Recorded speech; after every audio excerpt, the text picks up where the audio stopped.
मुझे assistant professor बनना है या मुझे पीएचडी करनी है। अब मुझे उसके लिए कौन सा एग्जामिनेशन क्वालिफाई करना है? नेट से भी बन सकते हैं, सेट से भी बन सकते हैं। जेआरएफ क्या है? कौन सा मैं एग्जामिनेशन अपीयर करूं कि मैं असिस्टेंट प्रोफेसर बन जाऊं या मैं पीएचडी के अंदर मुझे स्कॉलरशिप मिल जाए? आखिर क्या है ये जो नेट सेट जेआरएफ है, ये डिफरेंस क्या है? आज इन सारी चीज़ों के ऊपर डिस्कशन कर लेते हैं। सबसे पहले अगर मैं दो क्लियर लाइंस ऑफ डिस्टिंक्शन बना दूं नेट और सेट, तो नेट होता है नेशनल एलिजिबिलिटी एग्जामिनेशन जो यूजीसी के बिहाफ पे एनटीए कंडक्ट कराता है।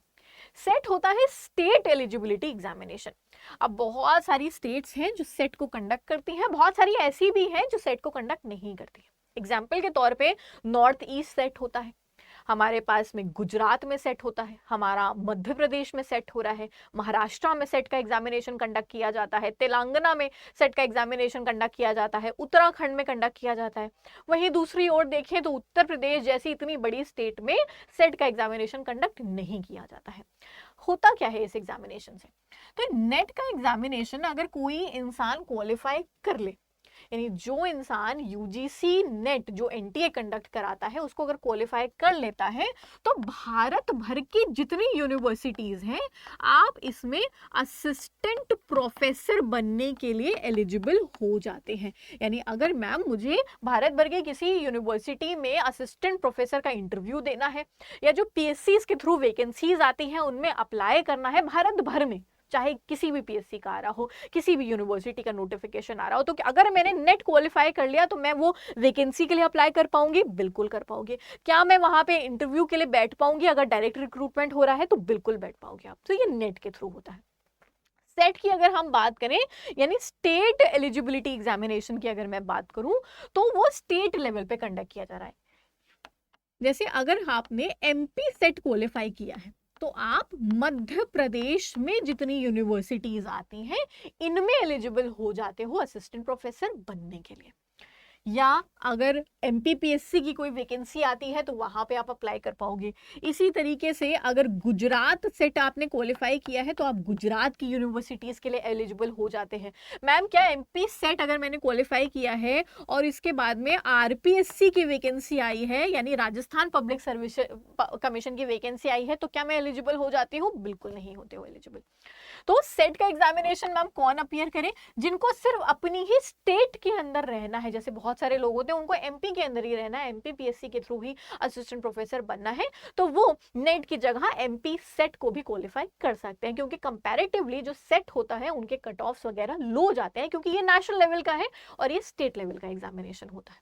तो ये अंतर हो गया नेट और सेट के अंदर। ये नेशनल लेवल के ऊपर आ गया और ये स्टेट लेवल के ऊपर आ गया। जो बच्चे नेट एग्जामिनेशन के लिए अपीयर करते हैं, जितने भी बच्चे, जैसे मान लो 10,000 बच्चे अपीयर करे इस एग्जामिनेशन में किसी पर्टिकुलर सब्जेक्ट से, या किसी पर्टिकुलर सब्जेक्ट से 10 लाख एस्पिरेंट्स अपीयर करें, एक रैंडम फिगर मान लेते हैं, उसके जो टॉप 6% बच्चे होते हैं वो क्वालिफाई करते हैं नेट, या जिसको आप कहते हैं असिस्टेंट प्रोफेसर के लिए क्वालिफाई कर जाते हैं। टॉप कितने? 6%। थोड़ा बहुत ऊपर नीचे भी चला जाता है result depending upon the categories. कई बार 6.5 मतलब 6 से नीचे नहीं जाएगा, 6.5% के आसपास बच्चे भी क्वालिफाई कर जाते हैं। 7% इस बार हमने देखा बच्चे भी क्वालिफाई किए हैं। तो जितने बच्चे अपीयर कर रहे हैं, जैसे आपका जो भी आपका सब्जेक्ट होगा उसमें अगर 1 लाख बच्चा अपीयर कर रहा होगा तो उसका मिनिमम 6% जो बच्चा है वो क्वालिफाई करेगा नेट के लिए। और जितने बच्चे नेट के लिए क्वालिफाई करते हैं उनके कुछ टॉप के 1% या उससे कम जो बच्चे होते हैं, जैसे 0.7% बच्चे हो गए, वो क्वालिफाई करते हैं जेआरएफ के लिए। तो जेआरएफ का अलग के लिए कोई अलग से एग्जामिनेशन नहीं कंडक्ट हो रहा है, यही नेट का एग्जामिनेशन है जिसमें जो टॉप 0.7-0.8% बच्चे या मैक्सिमम 1% जो बच्चे हैं वो जेआरएफ के लिए क्वालिफाई करते हैं। अब अगर मैम मैंने जेआरएफ के लिए क्वालिफाई किया है तो होगा क्या? तो अगर आपने जेआरएफ के लिए क्वालिफाई किया है तो अब आप जब भी पीएचडी के अंदर एनरोलमेंट लेंगे, आप जिन बच्चों ने जेआरएफ क्वालिफाई किया है ये जब भी पीएचडी के अंदर एनरोलमेंट लेंगे तो इनको मिलेगी स्कॉलरशिप। कब मिलेगी स्कॉलरशिप? जिस दिन आपने जेआरएफ क्वालिफाई किया या जिस दिन आपने पीएचडी में एनरोलमेंट लिया है, विच एवर इज लेटर, उस डेट से आपको स्कॉलरशिप मिलना चालू हो जाएगी। जेआरएफ की जो स्कॉलरशिप है वो 5 वर्षों के लिए मिलती है।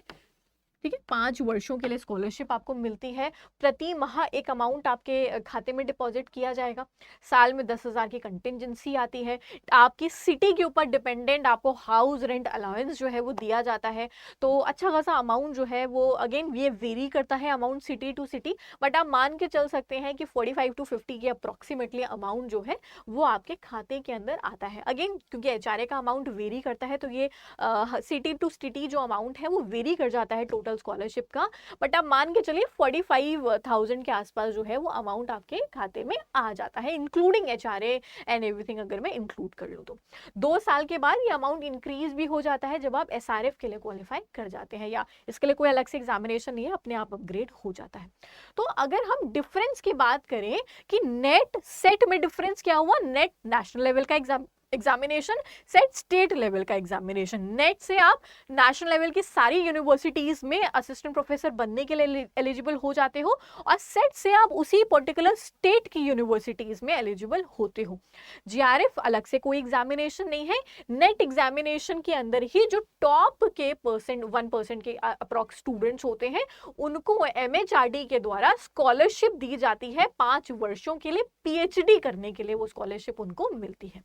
होपफुली ये तीनों टर्मिनोलॉजीज और ये सारी चीजें आपको क्लियर हुई होंगी। इसी तरीके की और इन्फॉर्मेटिव वीडियोस के लिए हमारे चैनल को सब्सक्राइब कर लो, सो दैट आपको कोई भी नोटिफिकेशन जो है वो मिस ना हो।